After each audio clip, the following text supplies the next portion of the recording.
আউযুবিল্লাহি মিনাশ শাইতানির রাজিম। বিসমিল্লাহির রহমানির রহিম। ইন্নাল হামদালিল্লাহ ওয়াসসালাতু ওয়াসসালামু আলা রাসূলিল কারীম, আম্মা বাদ।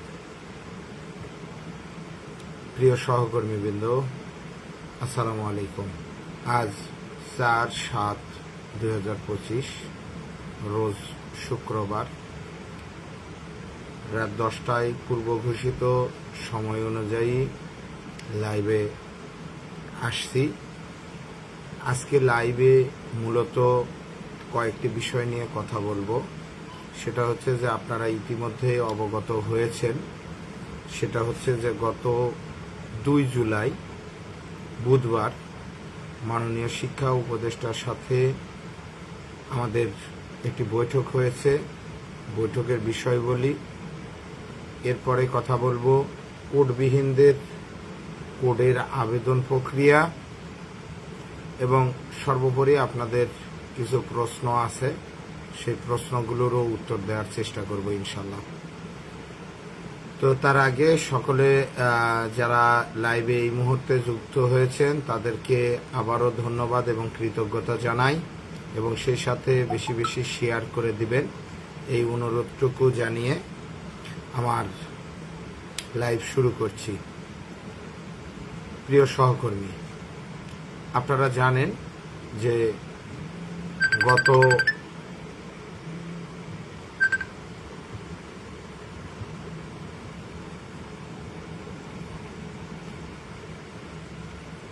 পাঁচই আগস্ট 2024 বাংলাদেশ একটি গণ অভ্যুত্থানের মাধ্যমে, ছাত্র জনতার বিপ্লবের মাধ্যমে দেশ একটি বৈষম্যহীন দেশ হিসাবে প্রতিষ্ঠিত হয়েছে, এবং বৈষম্যহীন হওয়ার জন্য প্রত্যেকটি সেক্টরে আলাদা আলাদা কমিশন গঠন করা হয়েছে।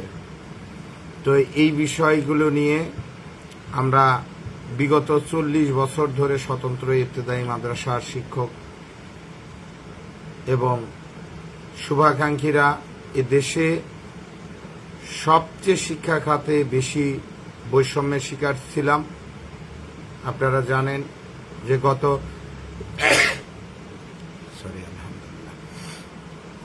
28 জানুয়ারি মাদ্রাসা ও কারিগরি শিক্ষা বিভাগের তৎকালীন দায়িত্বপ্রাপ্ত যুগ্ম সচিব জনাব এস.এম. মাসুদুল হক আমাদের আন্দোলনের শাহবাগ মোড়ে আন্দোলনের মাঠে এসে পর্যায়ক্রমে সকল স্বতন্ত্র ইবতেদায়ী মাদ্রাসা জাতীয়করণ সহ 6 দফা দাবি বাস্তবায়নের একটি ঘোষণা দিয়ে যায়, এবং সেই দিন থেকেই একটা বিষয় স্পষ্ট হয়ে যায়, সেটা হচ্ছে যে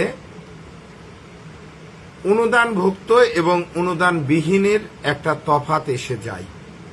কারণ ওইখানে ঘোষণায় এসেছিল পর্যায়ক্রমে, প্রথম দফায় 1519, আর এই বিষয়টা ওই দিন থেকেই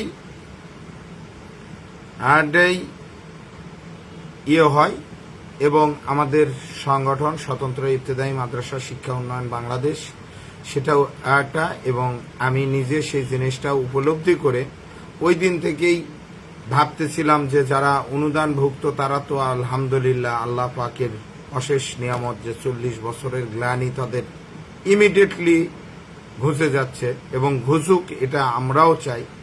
কিন্তু আমাদের অনুদানবিহীনেরা যে অবস্থার পরিপ্রেক্ষিতে আসলাম, আর আপনারা যারা প্রশ্ন করেন তাদেরকে অনুরোধ করব যে আমি যখন লাইভের ঘোষণা দিই, ফেসবুকে স্ট্যাটাস দিই, তখন আপনার প্রশ্নগুলো করা থাকলে আমি এন্ট্রি করি এবং সেই প্রশ্নগুলোর উত্তর দেওয়ার চেষ্টা করি। কিন্তু লাইভের মাঝে যে প্রশ্নগুলো করেন আসলে সকল প্রশ্নের উত্তর দেওয়া সম্ভব হয় না। এজন্য বারবার আপনাদেরকে অনুরোধ করব যে আপনারা যারা প্রশ্ন করবেন তারা আগেই প্রশ্ন করে রাখবেন। এই সময় প্রশ্ন করলে সে প্রশ্নগুলো আরো লাইভকে বিঘ্নিত করে এবং কথার ধারাবাহিকতা নষ্ট করে। তো যাই হোক, সেই দিন থেকেই আমাদের প্রচেষ্টা ছিল যে অনুদানভুক্ত 1519টি প্রতিষ্ঠান যেহেতু সরকারি প্রথম পর্যায়ে সুযোগ সুবিধার আওতায় আসতেছে, তাহলে অনুদানবিহীনদের কি করণীয়, এবং সেই করণীয় থেকেই গত 19শে মে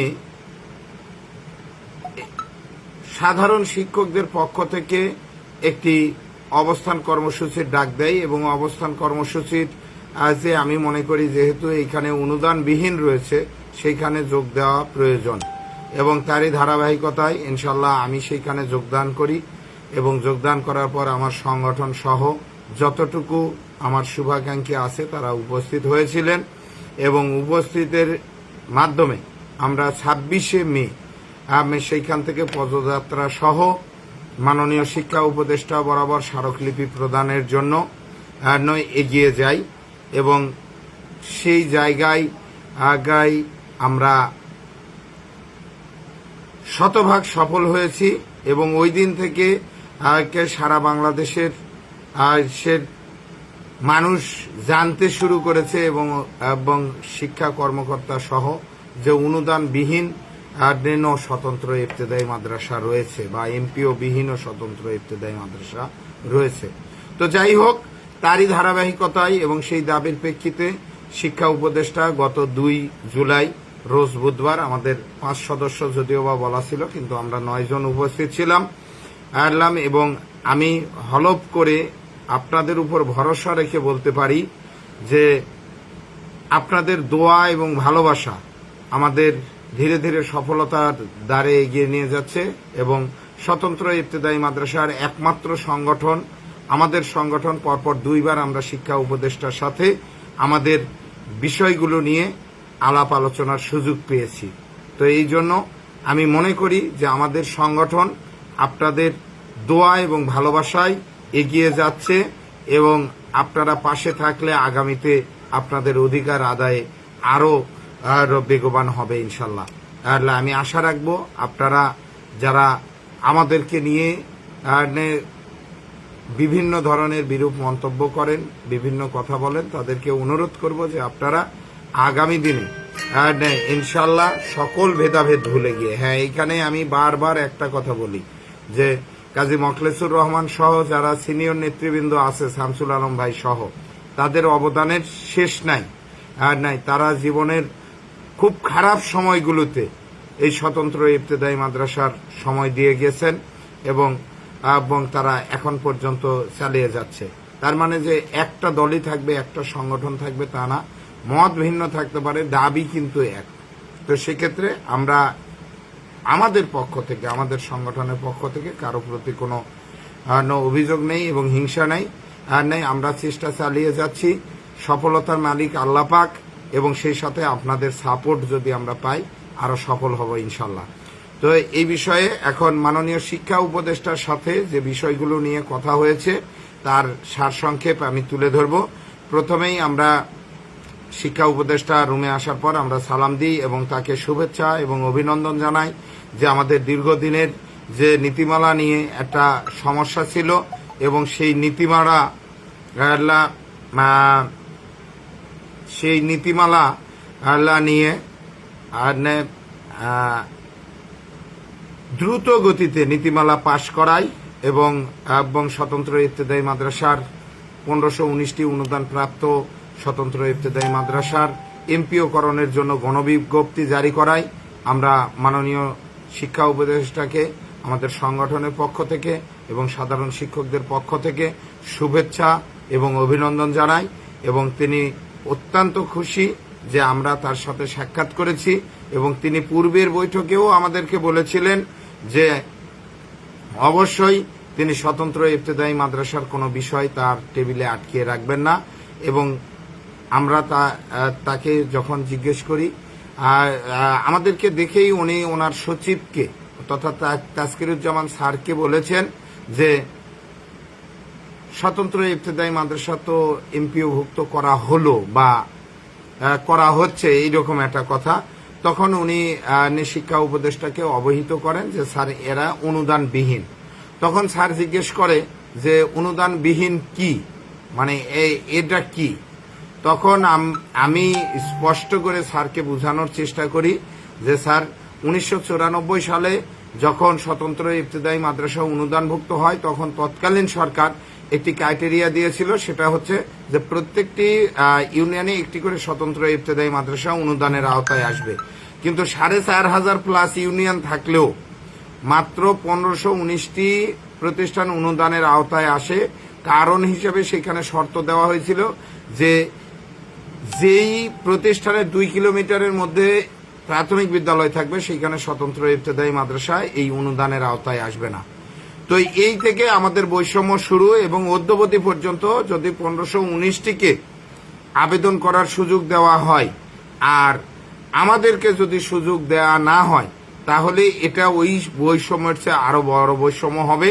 স্যার, আপনারা যেহেতু বৈষম্য বিরোধী বৈষম্যহীন সরকার, সেহেতু আমাদেরকে আবেদনের সুযোগ দিবেন এবং যোগ্য থাকা সাপেক্ষে আপনি ব্যবস্থা গ্রহণ করবেন। তখন তিনি তার সচিবকে বলেছেন যে এটা তো যৌক্তিক, আবেদন করতে দেয়াটা তাদের অধিকার, আবেদন করতে পারবে, এটা তাদের অধিকার। তারা যোগ্য হয়নি বা তারা যোগ্যতায় পড়েনি সেটা তাদের ব্যর্থতা, কিন্তু আমাদের আবেদন করতে দেওয়া দায়িত্ব, এই কথাটি বলেছেন। এবং তিনি সঙ্গে সঙ্গে আমাদের যে ছিল স্মারকলিপি বা দাবি দেওয়ার কাগজ ছিল, সেখানে সরাসরি তিনি এই বিষয়টি উল্লেখ করেছে।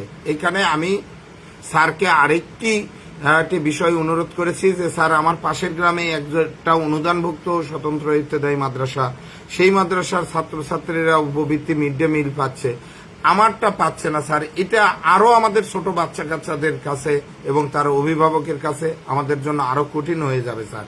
এই বিষয়টা আপনি অবশ্যই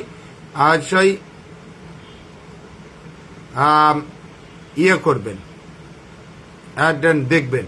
তখন উনি বলছেন যে হ্যাঁ এটাও বিষয়, সঙ্গে সঙ্গে এটা উনি নোট করছেন এবং উনি আমাদেরকে বলছেন যে আমি কাগজটা, উনি আমাদেরকে এই বিষয়ে ওনার সচিবকে তাসকিরুজ্জামান স্যারকে জিজ্ঞেস করেছেন যে এই বিষয়টা একটা মাদ্রাসা ও কারিগরি সচিব জানে কিনা যে অনুদানের বাইরে প্রতিষ্ঠান আছে।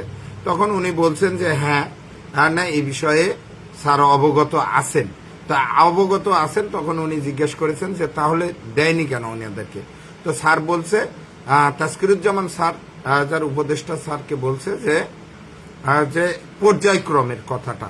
তো আমরা বলছি যে স্যার পর্যায়ক্রমে জাতীয়করণের কথা, আসলে এমপিওকরণ যোগ্যতা থাকা সাপেক্ষে আবেদনের সুযোগ দিতে হবে স্যার। তো স্যার এখন লিখে দিল এবং আগামী দিনে, হয়তো আগামী সপ্তাহে যে কোনো দিন আমাদের সম্মানিত মাদ্রাসা ও কারিগরি শিক্ষা বিভাগের সচিব যে কবিরুল স্যার, তার সাথে আমাদের এই বিষয়টি নিয়ে কথা হবে। এবং এটা অনেকেই চিন্তা করতেছেন যে স্যার তো বললো যে আবেদন করতে পারবেন, এটা একটা প্রসেস। স্যার বলেছেন তিনি তার মাদ্রাসা ও কারিগরি শিক্ষা বিভাগের সচিব এটা যুগ্ম সচিবকে দিবে, সিনিয়র সহসচিবকে দিবে, তিনি অধিদপ্তরে দিবেন, তিনি বোর্ডে দিবেন, এরপরে চিঠি হবে। মানে উনি লিখে দিলেই হয়ে গেল এমন না। আপনারা পত্রিকায় দিয়ে গেছেন এবং ডিবিসিতেও আসছে, ডিবিসি নিউজেও আসছে যে আমাদের পূর্ণাঙ্গ কথাটা। এটা আসলে এমন না যে চানাচুরের দোকান 5 টাকার একটা প্যাকেট দেন, ছিঁড়ে দিলেন, আপনি নিয়ে কেটে খেয়ে ফেললেন, এমন না। তো প্রসেস, এখন বিষয়টা হচ্ছে যে আমাদেরকে লেগে থাকতে হবে এবং আমি আপনাদের সঙ্গে নিয়ে আপনাদেরকে বলতে চাই যে আপনারা আমার উপর বিশ্বাস রাখেন এবং আমাকে সহযোগিতা করেন। যদি আমরা স্যারকে কথা বলেছি যে যদি এই মাসের শেষ সপ্তাহের মধ্যে তথা 20 থেকে 22 তারিখের মধ্যে আমাদের অনুদানভুক্তদের চিঠি করার কোনো ব্যবস্থা নেওয়া না হয়, তাহলে ইনশাল্লাহ আমরা 28 তারিখের মধ্যে পদযাত্রা সহ আবার পুনরায় শিক্ষা মন্ত্রণালয় অভিমুখে একদিনের একটি কর্মসূচি ঘোষণা করব। আমি চাই যে আপনারা অনুদানবিহীন যারা আছেন, দল মত নির্বিশেষে আপনারা সেই প্রোগ্রামে, তার আগেই আমি আশা করব ইনশাল্লাহ আমাদের দাবি দেওয়া পূরণ হবে। আর আমাদের দাবি দেওয়া পূরণ না হলে আগামী 28 জুলাই সম্ভাব্য প্লাস মাইনাস হতে পারে আমাদের কার্যক্রমের উপর, এটা আমরা সচিব স্যারের সাথে বসি। তারপরে তো সম্ভাব্য এ মাসেই শেষে আমরা শিক্ষা মন্ত্রণালয় অভিমুখে পদযাত্রা এবং স্মারকলিপি প্রদানের জন্য আরেকটি প্রোগ্রাম দিব এবং সেই প্রোগ্রামে আপনাদেরকে সকলের অংশগ্রহণ নিশ্চিত করবেন ইনশাল্লাহ। এবং আরেকটি বিষয় বলতে চাই, সেটা হচ্ছে যে এই বিষয়টা আমি আগেও বলছি যে যারা প্রশ্ন করবেন, আমি ঘোষণা দেওয়ার পরে, আমি কালকে ঘোষণা দিছি, আপনি কালকে কেন প্রশ্ন করেননি? ওই কমেন্ট বক্সে প্রশ্ন করলে আমি উত্তর দিতাম। এখন এখন আপনার প্রশ্নে, সাইফুল ইসলামের প্রশ্নের তো উত্তর দিছি আমি। আর সব মাদ্রাসায় এটা আমার এর সিটি আছে কিনা এটা তো কিছুক্ষণ আগেই বললাম যে সিটি এটা একটা শিক্ষা উপদেষ্টা বলেছেন, মাদ্রাসা ও কারিগরি শিক্ষা বিভাগের সচিব স্যার খোয়ামা কবিরুল স্যারের কাছে কাগজ পাঠিয়েছেন। সেখান থেকে যাবে যুগ্ম সচিব, সেখান থেকে যাবে সিনিয়র সহকারী সচিব, সেখান থেকে অধিদপ্তর, তারপরে এটার সিটির ব্যবস্থা। আপনি বললেন আর হলো? আচ্ছা, বিষয়টা হচ্ছে আমরা বলেছি যে 20 তারিখের মধ্যে যদি না হয় আমরা 20 তারিখের পরে আবার প্রোগ্রাম দিব। তো সেই বিষয়ে আপনারা সোচ্চার থাকবেন এবং আমাদের অনুদানবিহীন স্বতন্ত্র ইবতেদায়ী মাদ্রাসা শিক্ষক ঐক্য পরিষদের পক্ষ থেকে ইনশাআল্লাহ এই মাসের শেষের দিকে, যদি আমরা আশা করব এই মাসের শেষের আগেই আমাদের অনুদানবিহীন প্রতিষ্ঠানের আবেদন নেওয়া শুরু হবে এবং উপবৃত্তির চিঠি হবে। যদি না হয় এই মাসের শেষে, সম্ভাব্য 28 তারিখ প্লাস মাইনাস হতে পারে, এই তারিখে আমরা শিক্ষা মন্ত্রণালয় অভিমুখে পদযাত্রা এবং স্মারকলিপির প্রোগ্রাম থ্রো করব। আপনারা পাশে থাকবেন এবং সেই দিন উপস্থিত হওয়ার চেষ্টা করবেন এবং ঘোষণা পাওয়া মাত্র ইনশাল্লাহ সকলে উপস্থিত হওয়ার চেষ্টা করবেন। বিষয় গেল। এর পরের বিষয়টা বলি, সেটা হচ্ছে যে কোডবিহীন প্রতিষ্ঠানের বিষয়ে কথা বলবো।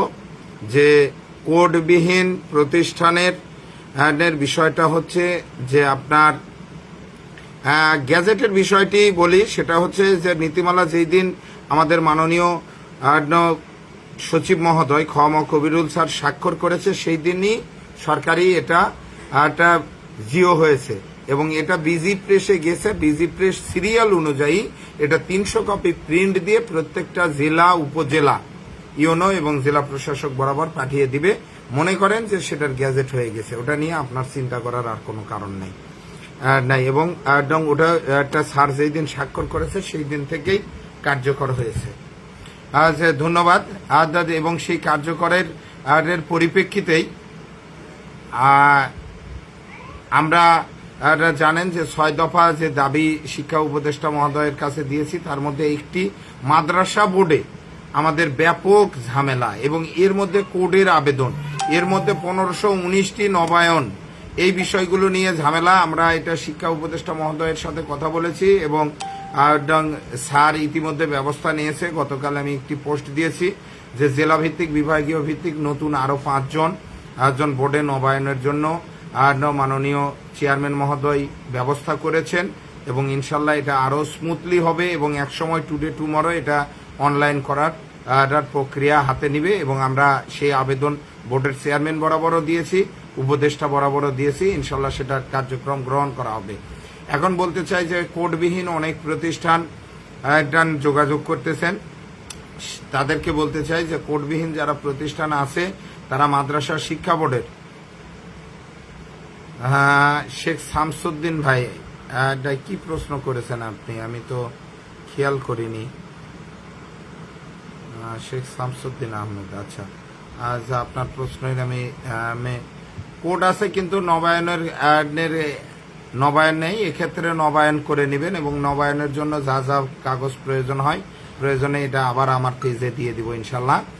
আর কোডবিহীন যারা আছেন তারা বোর্ডের নির্দিষ্ট ফর্মে জেলা সদরের ক্ষেত্রে জেলা শিক্ষা অফিসার বা জেলা প্রশাসক, অতিরিক্ত জেলা প্রশাসক, এরপরে উপজেলা নির্বাহী অফিসার, উপজেলা মাধ্যমিক অফিসার সহ স্বাক্ষরিত ওই ফরমের সাথে সংযুক্ত হিসাবে প্রথম একদম স্বীকৃতির কাগজ, শেষ 3 বছরের সমাপনী পরীক্ষা 2010 থেকে 2019 পর্যন্ত এবং আপনার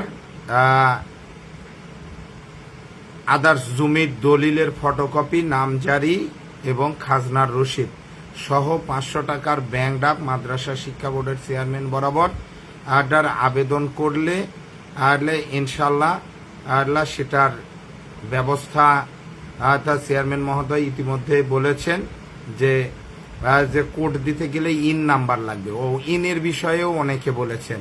এখন ইনের বিষয়টা আর আপনাদেরকে ভাবতে হবে না, এটা বোর্ড মন্ত্রণালয় ভাবতেছে এবং ইমিডিয়েট ব্যানবেইজের সাথে বৈঠক হবে এবং যাদের কোড হবে, তাদের অটো ইন নাম্বারও হয়ে যাবে। এই ইনের জন্য আর এক্সট্রা কোনো আবেদন করার প্রয়োজন হবে না ইনশাল্লাহ। সে যে পর্যন্ত সিদ্ধান্ত হয়েছে, এতটুকু সিদ্ধান্ত হয়েছে। আরও অনেক বিষয় কথা বলতে চাইলাম, কিন্তু সময় তো আসলে পেরিয়ে যায়, এত লম্বা বা লাইভ অনেকে দেখতেও চায় না। তো আপনাদেরকে এতটুকু বলতে চাই, কোডের বিষয়ে স্পষ্ট বলে দিছি যে কোড যাদের নেয় তারা প্রসেস অনুযায়ী আবেদন করবে, ফিজ জমা দিবে, এরপরে কোড পেলে নবায়নের জন্য আবেদন করবে। আর নবায়নের ধীর গতির জন্য বলেছি 2023 সালে যারা নবায়ন করেছেন, এখন সিলেট বলেন প্রত্যেকটা জেলাওয়ারি অফিসার ভাগ করে দেওয়া হয়েছে, তাদের বিষয়ে সে কথা বলবেন। কারি শিক্ষক 13তম গ্রেডদের জন্য বলতে চাই যে আমাদের এখানে আবেদন ছিল যে যদি কারি শিক্ষক ও ফাজিল পাস হয় তাহলে 13 গ্রেড দিতে হবে। তো স্যারেরা এটা আমি বলবো যে এটা মিস্টেকিং হয়েছে, এবং আপনারা এখানে আর কোনো আন্দোলনে যায় না, কোনো অবস্থাতেই যায় না। 16 গ্রেড পান, ইমিডিয়েট এটা সংশোধন হবে ইনশাল্লাহ। এবং যাদের কারি শিক্ষক ফাজিল পাস থাকবে তারা ইনশাল্লাহ 13 গ্রেড পাবে। এটা আজকে লিখে রাখেন, এটা 1 বছর পর হলেও কার্যকর হবে। তো এটা নিয়ে আর কোনো কথা নাই। আর ফাজিল 3য় শ্রেণী একটা বিষয় আশায় অনেকে খুব পীড়া দিচ্ছেন ইদানিং, সেটা হচ্ছে একটা উদাহরণস্বরূপ বলি যে 1972 সালে আমার দাদা জমি কিনেছে, জমির রেজিস্ট্রারি খরচ ছিল 72 পয়সা। এখন সেই জমির দাম হয়েছে 5 কোটি টাকা, রেজিস্ট্রারি খরচ হয়েছে 1 কোটি টাকা। এখন 25 পয়সায় যে জমি রেজিস্ট্রারি করেছে সেই জমি ফসকে যাবে কিনা? যদি জমি ফসকে না যায়, যেই নীতিমালা অনুযায়ী আপনি নিয়োগ পেয়েছেন, ফাজিল 3য় বিভাগ হোক, পাশ থাক না থাক, আপনি তো নীতিমালা অনুযায়ী নিয়োগ পেয়েছেন, ওই নীতিমালায় বৈধ। মানে এই নীতিমালা বলতেছে যে যেহেতু মাদ্রাসা শিক্ষা দ্বারা স্বতন্ত্র ইবতেদায়ী মাদ্রাসা 2018 এটা যুগ উপযোগী করা হয়েছে, সুতরাং 2018 বাতিল করা হয়নি। এবং 2018-তে কি লেখা ছিল যে পূর্বের নীতিমালা, পূর্বের যাই থাক সেটা এটা নিয়ে আপনাদের চিন্তিত হওয়ার কোনো কারণ নাই। ফাজিল 3য় গ্রেড থাক, 2টা 3য় শ্রেণী থাক, সেটা ওই নীতিমালা অনুযায়ী যদি বৈধ হয়ে থাকে আপনাদের কোনো প্রমোশন হবে না ইনশাল্লাহ। জেলাওয়ারি যে ভাগ করে দেওয়া হয়েছে, স্যারদের নাম্বার দেওয়া নিষেধ, কারণ আপনার কাজ আপনি বোর্ডে গিয়ে করবেন, স্যারদেরকে ফোন দিয়ে অত্যাচার এটা স্যারেরা সহ্য করবে না, এই জন্য নাম্বার দেওয়া নিষেধ। সে জানতে চাচ্ছিলাম খসড়া নীতিমালা কারি শিক্ষকদের 13 গ্রেড ফাইনালে, হ্যাঁ এটা আমি বললাম, কিন্তু এর মধ্যেই যে ইনশাল্লাহ আশা রাখেন যে এটা আবার 13 গ্রেড হবে, কিন্তু এই মুহূর্তে এমপিওটা নিয়ে নেন, তারপরে এটা গ্রেড ফাজিল থাকা সাপেক্ষে, যেহেতু উনি সহকারী শিক্ষকে যেতে পারবে সেহেতু উনি 13 গ্রেডও পাবে, এটা বিশ্বাস রাখেন।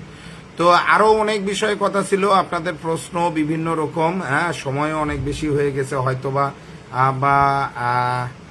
10টা 23 মিনিট ইতিমধ্যে পার হয়ে গেছে, আমি আর দীর্ঘায়িত করব না। আর আরেকটা বিষয়ে কথা বলি, সেটা হচ্ছে আমি গতকাল একটা পোস্ট দিয়েছিলাম যে এখানে আমার একটা আশ্চর্য লাগে যে অনুদান প্রাপ্ত প্রতিষ্ঠান তার কোড নেই, 40 বছর নবায়ন নেই, এটা কিন্তু আমি কোডহীন, আমাকে কেন তাহলে এটা বলা হচ্ছে যে কোড নাই আপনার? অনুদান প্রাপ্তরও তো কোড নাই, অনুদান প্রাপ্তরও তো ইন নাই, অনুদান প্রাপ্তরও তো নবায়ন নাই। তো সরকারের দেয়ার যদি মনোভাব থাকে, সেখানে কোড প্রাপ্ত কোডবিহীন আসলে এটা কোনো ক্রাইটেরিয়া হতে পারে না। আমার নির্দিষ্ট সংখ্যক ছাত্রছাত্রী আছে কিনা, আমার মাদ্রাসার জায়গা জমি আছে কিনা, অবকাঠামো আছে কিনা, আমার পরীক্ষার্থী আছে কিনা, এটা ক্রাইটেরিয়া হতে পারে। কিন্তু কোড আপনি বন্ধ রাখছেন, এই কথাটা আমি বারবার মন্ত্রণালয়ে উপদেষ্টা স্যারকে আপনি বন্ধ রাখছেন। আপনি আমাদের শিক্ষক কিছু ভাইয়েরা বলতে চাই যে ভাই আমরা কোড প্রাপ্তরা আগে পাবে, কোডবিহীনেরা পরে পাবে। তাহলে 1519-এর মধ্যে কিভাবে কোডবিহীনেরা পাই?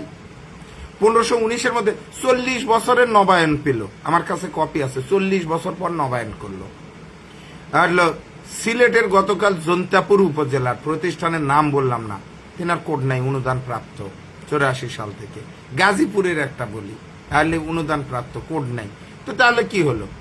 তো বিষয়টা হচ্ছে আচ্ছা যে এটা কোনো ক্রাইটেরিয়া হতে পারে না। আর 1519 জুন থেকে গ্রেড স্কেল পাবে কিনা, আপনার এখনো আবেদনই হয়নি। এই আবেদন হবে, এটা যাচাই বাছাই হবে। এরপরে কতগুলো প্রতিষ্ঠান কি কত সর্বনিম্ন কত মার্ক পেলে তারা এমপিওর আওতায় আসবে সেই বিষয়ে একটা পরামর্শ হবে। এরপরে আপনারা স্কেল অনুযায়ী পাবেন ইনশাল্লাহ। তো সেটার জন্য খুব লং প্রসেস হবে না, হয়তো জুলাই আগস্টে হয়ে যাবে। তো আপনাদেরকে ধন্যবাদ এবং কৃতজ্ঞতা জানাই যে আপনারা এই রাত 10টার পরে 10:30টায় এতগুলো মানুষ লাইভে যুক্ত আছেন। এই জন্য অনেক প্রশ্নের উত্তর দেওয়ার 2000 পদায়ন করার বিধান ছিল, আর 2018 সালে নীতিমালায় কি পদায়ন, এটা প্রশ্নবোধক যদি হয়ে থাকে তাহলে পদায়নের বিষয়টা নাই।